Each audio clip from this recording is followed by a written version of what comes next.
दिनै नैबे Tamulpur district sports एसोसिएशननि सिङाव जोंनि बिटिआर सरकारनिफ्राय दैथायहरनाय गेलेग्रा माखासे आगजुफोरखौ बिथांमोनजों गनायजानाय जायफोर क्लाबफोर दङ बे क्लाबफोरनो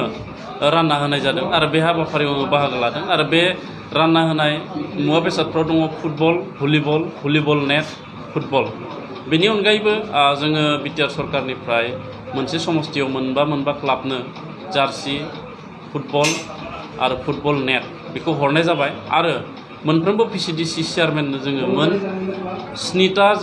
जरा जार्सि माने 7टा क्लाबनो जार्सि आरो बेनिफ्राय मोन 24 जरा बुट बेखौबो जोङो दैथायनाय जागोन।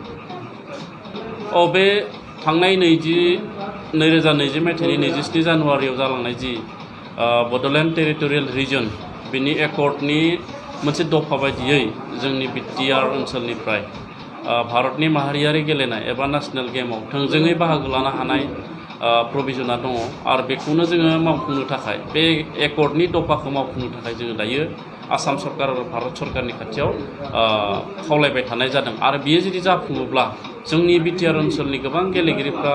माखासे खाबुखौ मोनगोन आरो गेलेनाय बिथिङाव जोंनि ओनसोला गोबां जौगालांनो हागोन। नायदो जोंनि बिटिसि सुक्ति जानाया 17 बोसोर जालांबाय। बे 17 बोसोराव जोंनि बिटिसि ओनसोलाव गेलेनायनि जि स्ट्राक्चार बेखौ बानायनानै दोनबाय, मोजाङै बानायना दोनदों जे मोनफ्रोमबो जिल्लायाव जिल्ला साब डिभिजन लेभेलाव स्पर्ट्स एसोसिएशन दङ, बे जोंहा दंजोबो आरो बेनिफ्राय गोबां क्लाब दङ आरो बोसोरफ्रोमबो जोंनि क्लाबफोरनो गेलेनायनि आइजेंफोरखौ रानबोबाय थादों आरो बेबायदिनो आंबो जोंनि गोदान सरकार फैनाय लोगो लोगो जोंनि गेलेगिरि बिथांमोननो गेलेनायनि आगजुफोरखौ रानदों आरो बेनि अनगायैबो आङो दानि बिटिआराव थानाय 40 समस्ति बे 40 समस्तियाव आङो गिदिंबाय, गेलेग्रा फोथारखौ नायदिंदों आङो। दा बेयाव दुखुनांथावना भाबै दासिमबो जोङो मोजाङै गंसेबो स्टेडियाम जों बानायना लानो हायाखै। दा बेखौ फैबाय थानाय समाव जोङो मोनफ्रोमबो साब डिभिजनाव मोनसे मोजां फुटबल एबा स्टेडियाम बेखौ जों बानायनो थाखाय प्रस्ताब लानाय जादों आरो मोनफ्रोमबो साब डिभिजनाव गंसे जोङो अपेन जिम, बे अपेन जिमनिबो अलरेडि आङो प्रस्ताब होबाय आरो बेखौबो जोङो सार्भे खालामनाय हाबाफारिया सोलिबाय थादों। बियो सेन्ट्रेल गभर्नमेन्टनि आसनि जागोन बा बेनि अनगायैबो क्लाबफोरा जाहाथे गोरलैयैनो रेजिस्ट्रेसन खालामनो हायो, बेनि थाखाय जोङो बे रेजिस्ट्रेसन खालामनाय हाबाफारिखौ आसामाव थांनाङा जासे जोङो बिटिसिनि गेजेरजोंनो माने रेजिस्ट्रेसन खालामनो हाथों, बेनि थाखाय जोङो सावरायबाय थानाय जादों। इसिआव जुदि पास जायोब्ला, जोंनि एग्जिकिउटिभ काउन्सिलाव पास जायोब्ला कअपारेटिभ ससाइटिनि गेजेरजोंनो जोंनि क्लाबफ्रा जोंनि बिटिसिआवनो रेजिस्ट्रेसन खालामनो हानाय जागोन आरो बेखौनो जोङो जुदि हायोब्ला जोंनि क्लाबफ्रा सरकारनि आसनिफोरखौ बा सरकारनि खाबुफोरखौ मोननायाव गोरलै जागोन। दा बिनि अनगायैबो जोङो इनडोर स्टेडियाम जों मोनफ्रोमबो साब डिभिजनाव जों बानायनायनि थाखाय परिकल्पना खालामनाय जादों आरो बेयाव बयज एन्ड गार्लस सेपारेटलि जोङो हस्टेल जोङो बानायगोन आरो बेयाव गासैबो इभेन्टनिखौ नंजोबाब्लाबो जाय जायगायाव जाय इभेन्टआ बांसिन गोनांथार बे इभेन्टफोरखौ जोङो फोरोंनायनि थाखाय राहा लानाय जागोन आरो कचार हिसाबै जोङो थुलुंगाखांहोनो थाखाय जोङो इन्टारनेशनेल लेभेलनि गेलेगिरि बायसुं भुटियाखौ फुटबलखौ फोरोंनो थाखाय बा फुटबलखौ जोङो जौगाखांहोनो थाखाय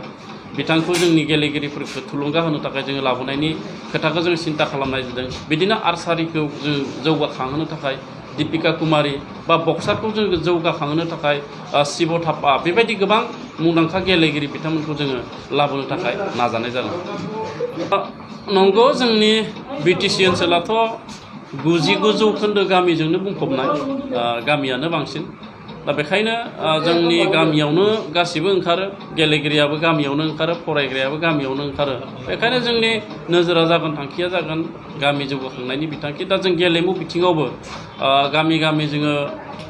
गिदिरथारथ' बानायनो हाला, गामियावनो प्रेक्टिस खालामनो हाथावथाव जायखौ जोङो प्ले फिल्ड होननानै बुंदों, बेखौ डेभेलप खालामनायनि थाखाय जोङो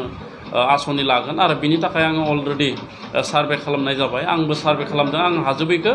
मोनफ्रोमबो जिल्लानि डिएसअ डिस्ट्रिक्ट स्पर्ट्स अफिसार बिथांमोनखौ जोङो सार्भे खालामहोनाय जादों आरो मोनसे गोजोनथाव बाथ्रा होननानै बुंगोन, गामि लेभेलनि गेलेगिरिफोरखौ थुलुंगा होनो थाखाय साब डिभिजन लेभेलाव जोंहा साब डिभिजन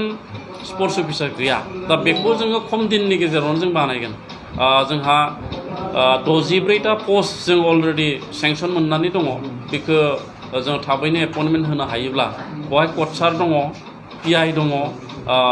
बा SDSO दङ साब डिभिजनेल स्पर्ट्स अफिसार दङ दा बिथांमोनखौ जोङो जुदि एपइन्टमेन्ट होजोबनो हायोब्ला जोंनि दानि गं 10टा साब डिभिजनाव जोङो साब डिभिजन अफिस जोङो स्पर्ट्सआव बानायनो थाखाय जों थांखि लानाय जादों आरो बेखौ इसे पास जायोब्लानो जों बेखौबो मावफुंनो हागोन आरो बे जायोब्ला निस्सय जोंनि गामिनि गेलेगिरिफ्रा सरकारनि खाथियाव खाथि जागोन सोमोन्दोआ आरो बिदियैनो जों गामिनि गेलेनायखौ जौगाखांनो हागोन होननानै आं फोथायनाय दङ। कनजुलता बर' दैमारि बिथाङा नेपाल हादोराव इन्टारनेशनेल लेभेलनि आइजो सिनियर आइजोनि 100 आरो 200 मिटार खारनायाव सनानि मेडेल मोननो हादों बेखौ आङो साबायखर जासिदों आरो आंनि स्पर्ट्स डिपार्टमेन्टनिफ्राय बिथांनो 2 लाख रां अनसुंथाइ होनायनि थाखाय अलरेडि फोसावबाय आरो बेखौ सेप्तेम्बर दाननि गेजेरावनो आङो बिथांनो होनायनि राहा खालामदों आरो बिथांनि बैसो आरो क्वालिफिकेसनखौ नायनानै जोङो जोंनि बिटिआर गभर्नमेन्टआव बयनिख्रुइ मोजांसिन जों साख्रि होनो हानाय बिनि बेबस्थाखौ चिफ सारजों रायलायनाय जादों आरो बिथाङा जुदि लायोब्ला लानो राजिब्ला जोंनि बिटिआर सरकारनिफ्राय बिथांनो मोजां मोनसे पस्ट होनायनि थाखाय बा बिथांखौ एंगेजमेन्ट खालामनायनि थाखाय जोङो सिन्था सरसा खालामनाय जादों। दा खोथाया जाहैबाय मा जोंनि BTCआ दासिम 3rd ग्रेड साख्रिखौल' होनो हायो आपार लेभेलसिम माने बयनिख्रुइबो जौसिनबाला 3rd ग्रेड दा बेखायनो बिथांनो जों माबायदियै होयो बेखौ जों इनाव सावरायनानै बिथाङा जिखौ लायो जों बेखौ होनो थाखाय नाजानाय जादों।